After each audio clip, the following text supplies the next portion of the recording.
Good morning students. आज के इस वीडियो में 12th commerce accountancy company accounts issue of shares part third के पढ़ेंगे। पार्ट सेकंड में हमने कंपनी अकाउंट्स के शेयर कैपिटल के इलस्ट्रेशन नंबर 1 और 2 कंप्लीट कर लिए थे। उससे पहले हमने कंपनी के टाइप्स, शेयर्स के टाइप्स, प्रेफरेंस शेयर्स के टाइप, कंपनी की डेफिनेशन, शेयर्स की डेफिनेशन ये कंप्लीट कर ली थी। अब हम इलस्ट्रेशन नंबर 3 पढ़ेंगे बेटा। तो आपके देखो ये बुक में आप नोट देख लीजिए। Sharp limited was formed on 1 December 2019 with a capital of 5 lakh divided into shares of 10 rupees each. It offered 80% of the shares to the public. बेटा 5 लाख शेयर है, उसमें से 80% ही इशू कर रहा है। ये 5 लाख का 80% होगा 4 lakh rupees. The issue price was payable as follows. 30% of the face value पर share was payable was with application. मतलब आपका 10 रुपीज़ का जो शेयर है ना, उसका 30% यानी 3 रुपये आपका एप्लीकेशन पर रिसीव हो रहा है। 20% ऑफ द फेस वैल्यू पर शेयर वाज पेबल वो विद अलॉटमेंट, यानी कि 20% का मतलब होगा 2 rupees. The balance as and when required the company did not call for the balance during the year. All the shares offered by the company were subscribed for the company did not receive the allotment money on 3000 shares. 3000 share ऐसे shares हैं जिनका आपको allotment money receive नहीं हुई। तो इसमें करना क्या है, you are required to show the share capital in the balance sheet of the company prepared as per schedule 3 of the companies act 2013 at the end of the financial year prepare notes to account. तो एक तो balance sheet में show करना है, एक notes to account बनाना है। तो पहले हम नोट्स टू अकाउंट देखेंगे इसका। सबसे पहले बेटा ऑथोराइज्ड कैपिटल है 50,000, equity shares of 10 each.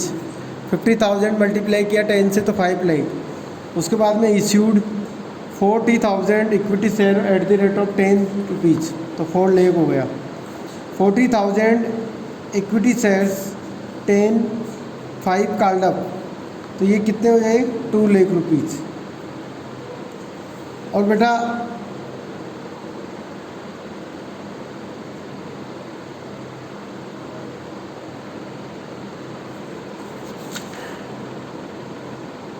₹5 lakh, तो 40,000 शेयर हो गए 5 के हिसाब से 2 लाख। और इसमें से 3,000 शेयर के अलॉटमेंट मनी नहीं आई, यानी 6,000 नहीं आए, तो कितना रह गया 1,94,000। 1,94,000 को यहाँ 100 करके दिखा देंगे हम।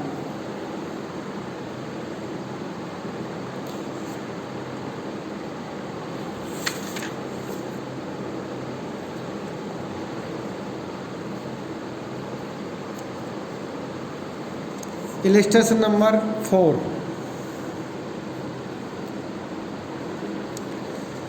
Illustration number 4, X limited was formed with a capital of 15 lakh divided into equity shares of 10 each. Out of these 6,000 shares were issued to the vendors as fully paid as purchase consideration for the building acquired and 3,000 shares were issued to signatories to the memorandum of association as fully paid. The directors offered 19,500 share to the public and called up 6 per share and received the entire called up amount on shares allotted. Prepare a balance sheet showing share capital as per schedule 3 part 1 of Companies Act 2013 from the above transactions in the books of X Limited। तो सबसे पहले तो देखो हमें क्या करना है, ये कह रहा है कि 15 लाख रुपीज़ है कैपिटल, जो 10 रुपीज़ वाले में डिवाइडेड है, तो 1,50,000 हो जाएगा शेयर। 1,50,000 शेयर्स हैं, वो तो आपको एक बिल्डिंग परचेज कर रहे हैं हम, उसकी तो 6,000 शेयर तो हम बिल्डिंग परचेज कर रहे हैं उसके लिए पेड करेंगे, तो 6,000 तो वो हो गए। ऑथोराइज कैपिटल तो 1,50,000 मल्टीप्लाई 10 तो 15 लाख। अब इश्यूड कैपिटल में देखो आपके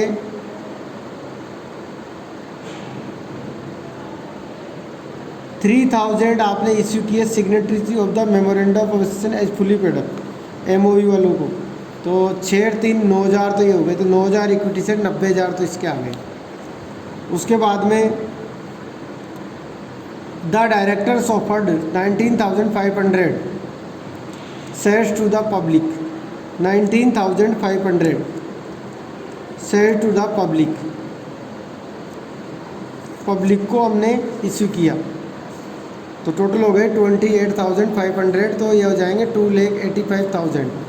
लेकिन बेटा 9,000 पे तो केस नहीं आएगा ना, तो नील कर इसको। तो ये तो हमने एक तो एमओयू के लिए भेजा है और एक बिल्डिंग के लिए। अब बचे कितने 19,500, उनका 6 रुपीज़ ही आया उन पे, देखो 10 रुपीज़ का, लेकिन 6 ही काल्डअप किए हैं, तो 19,500 को 6 से मल्टीप्लाई करेंगे तो 2,07,000, तो शेयर कैपिटल में आ जाएगा 2,07,000।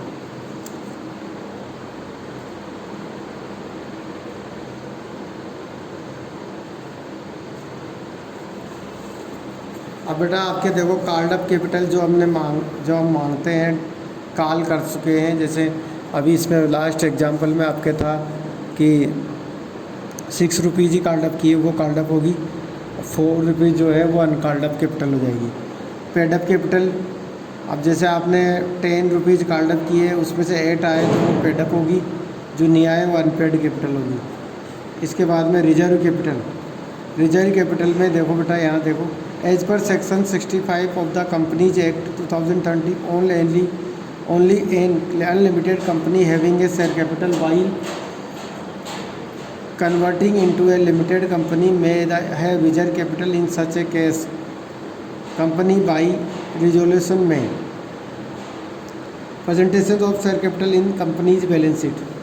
देखो ऐसे करते हैं, equity and liability share holder fund, share capital आ जाएगा, reserve and surplus, money received against share warrants, इसका नोट्स टू अकाउंट्स ऐसे होगा। ऑथोराइज कैपिटल पहले इक्विटी और प्रेफरेंस दोनों, इश्यूड कैपिटल में जो इशू करते हैं सब्सक्राइब, और उसके बाद में calls in arrears add forfeited और बाहर लिख देंगे। कैपिटल रिजर्व कौन कौन सी चीज़ें आएगी कैपिटल रिजर्व में? कैपिटल प्रॉफिट के लिए होता है, तो इसमें profit on sale of fixed assets, profit on revolution of fixed assets, premium on issue of shares and debentures, profit on redemption of debenture, profit earn by company prior to its incorporation, profit on forfeiture and reissue of shares. Reserve capital reserve. It refers to that portion of increased nominal capital or uncalled share capital which shall not be called up except in the event of winding up. It refers to that portion of increased nominal capital or uncalled share capital which shall not be called up except in the event of winding up. Winding up जब company का होता है तब इसको हम क्या करते हैं, कोल्ड अप कर लेते हैं। जबकि ये है बेटा capital reserve is that reserve which is created out of capital profit such as profit on sale of fixed assets, profit on revolution of fixed assets, premium on issue of shares, debenture, premium on issue of shares और debentures, profit on redemption of debentures. These profits are not earned in the normal course of business. It is not necessary to create reserve capital. It is necessary to create capital reserve. Capital reserve को बनाना ज़रूरी है, जबकि reserve capital को बनाना ज़रूरी नहीं है। A resolution is required for its creation. इसके creation के लिए, किसके लिए, रिजर्व कैपिटल के लिए बनाने के लिए resolution बनाना ज़रूरी होता है। No resolution required for the creation of capital reserve. It refers to the amount which has not been received. It refers to the amount which has already been received. It is not shown in the company's balance sheet इसको company की balance sheet में show नहीं करते हैं।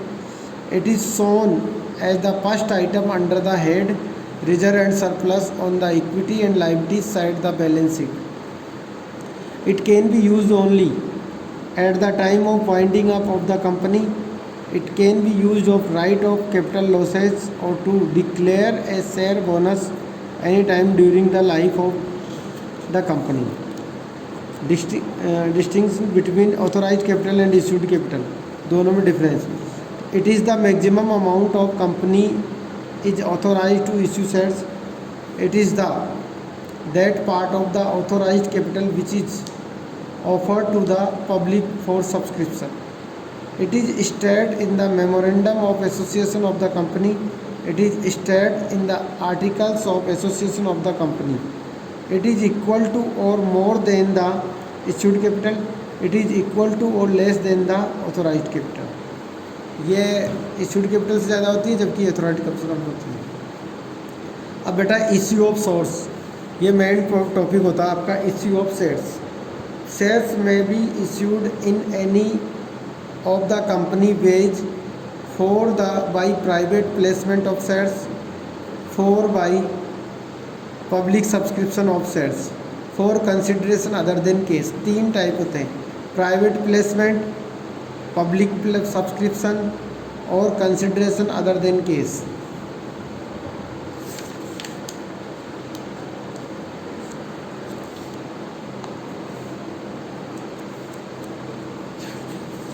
सबसे पहले आपके as per section 42 of the companies act 2013 a company में issue shares on private placement basis also sometimes the promoters of a public company are confident of raising capital through private source and contracts. In such a case the company does not invite the public to subscribe for it's shares but make private placement of shares to promoters, their friends, relatives, shareholder of group companies, mutual funds, non-resident Indians, financial institutions like LIC, UTI, ICICI. When the shares are not offered to the public, the company need not issue a prospectus. Instead of issuing a prospectus, the promoters are required to prepare a draft prospectus known as a statement in lieu of prospectus and must file it with the registrar at least 3 days before the first allotment of either shares or debentures. In case of private placement of shares, the allottees will not sell their shares for a minimum period of 3 years for the date of allotment. The period is known as lock-in period कहलाता है। समझ गए बेटा?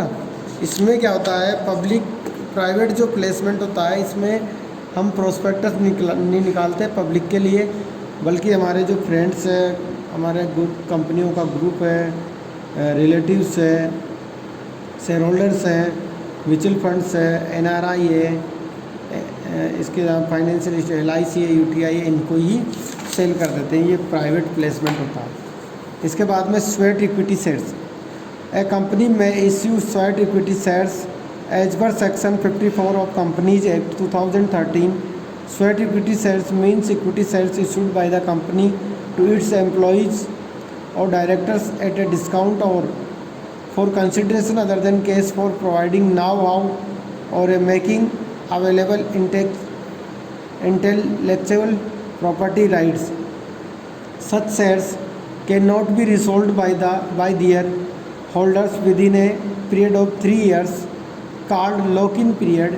It is to be noted that a company may issue sweat equity share at a price lower than the nominal value of the equity shares. The entries for issue of equity shares are the same as for issue of other equity shares. देखो बेटा, इसकी entry जो है ना वो तो other share की तरह ही होगी, लेकिन ये क्या होता है, कंपनी के जो एम्प्लॉय होते हैं, जो डायरेक्टर्स होते हैं, उनको डिस्काउंट पे इश्यू किए जाते हैं sweat equity shares.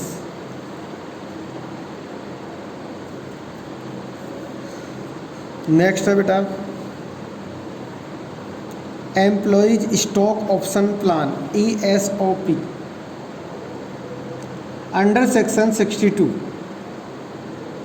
1B of the Companies Act 2013, a company may offer shares to its employees under a scheme of employees stock option by passing a special resolution at a general meeting of the company. Employees stock option means the option right and not a obligation given to the whole-time directors, officers and employees right to purchase or subscribe at a future date the securities offered by the company at a predetermined price, which usually is lower than the market price. The employees may or may not exercise the option.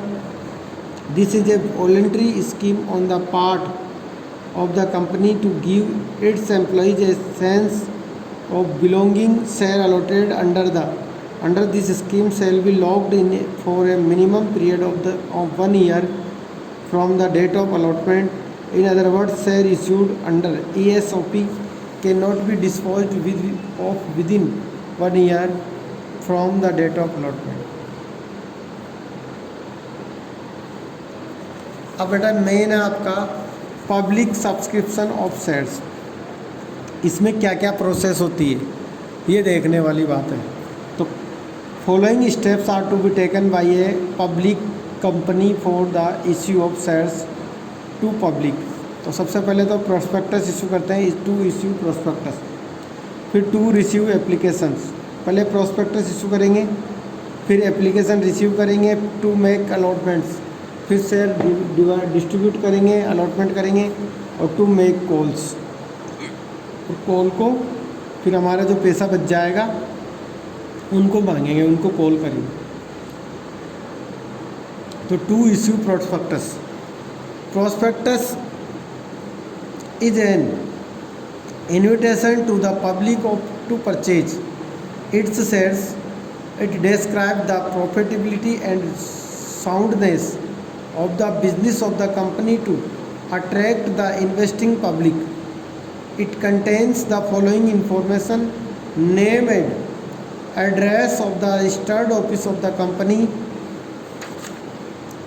names and addresses of the directors, object of the company, risks involved in the issues, consent from SEBI, authorized and issued capital of the company and the number of shares now offered for subscription, terms of present issues, date of opening and closing of the issues.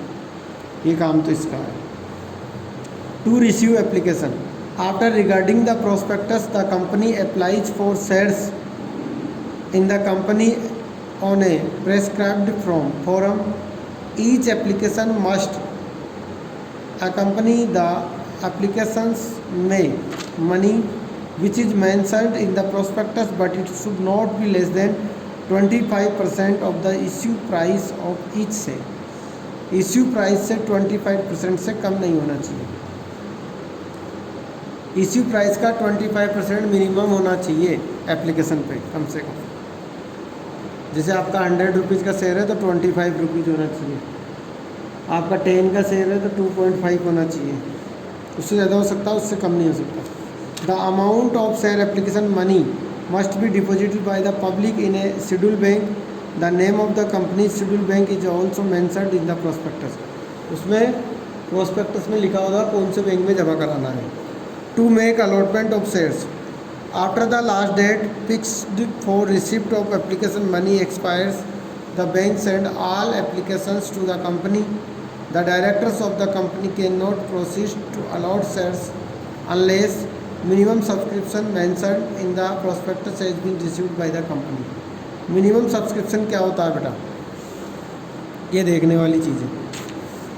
Section 39(1) of the Company Act 2013 provide that the company cannot allot by any securities of the company to public unless the amount it states in the prospectus as the minimum amount has been subscribed and the sums payable on application for the amount so stated have been received by the company by check or other instrument which has been paid. Minimum subscription means the amount which in the opinion of the directors is the minimum to be raised by the issue of shares so as to provide for the following requirements.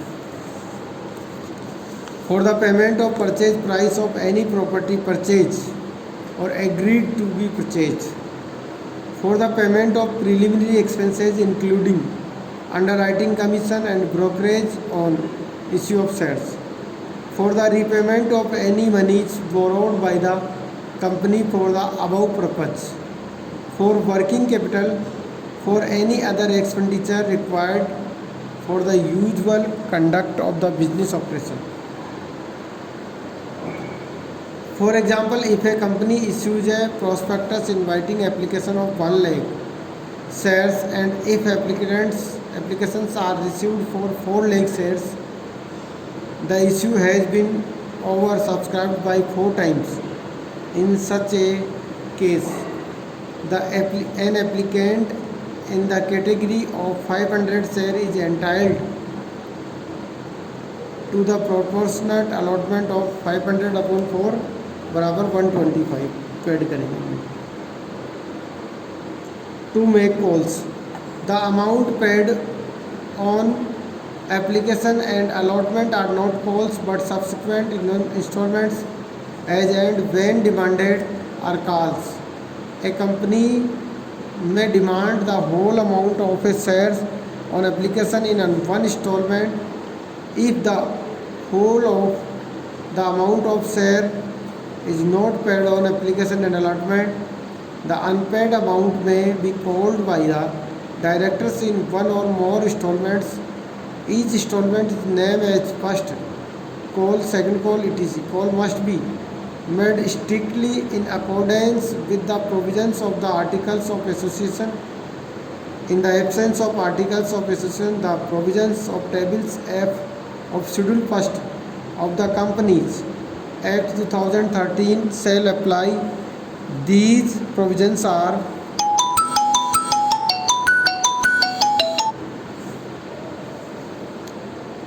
the amount to be called up either an application or on allotment or on any one call shall not be exceed 25% of the total quantum of the shares.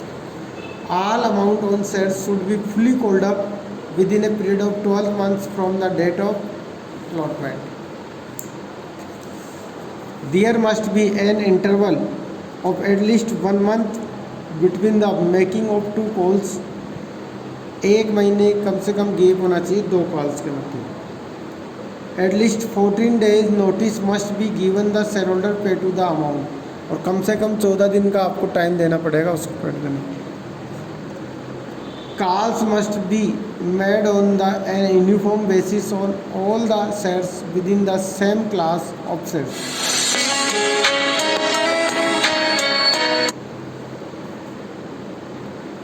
Preliminary expenses. बेटा preliminary expenses जब company हम start करते हैं तो company के जो farmer directors होते हैं, जो कंपनी के प्रमोटर्स होते हैं, जो कंपनी स्टार्ट करने में जो रजिस्ट्रेशन कराने का इनका काम करते हैं, वो उनके द्वारा जो एक्सपेंसेस होते हैं, जैसे expenses incurred on the preparation and printing of various document needed for the registration of A company, stamp duty and registration fees on this documents, duty payable on authorised capital, cost of preliminary books in case of the company has been formed to purchase a running business, the fees charged by accountant and valuer valuing the assets and liabilities of that business. As per age 26, preliminary expenses are to be written off in the year in which they are incurred. They should be written off first from securities premium ledger account and in its absence from statement of PL in the same year. अब entries on issue of shares, ये बेटा हम next video में पढ़ेंगे. यहाँ तक का आप कंप्लीट करना, दोबारा इसको पढ़ना. ओके बेटा, थैंक्स.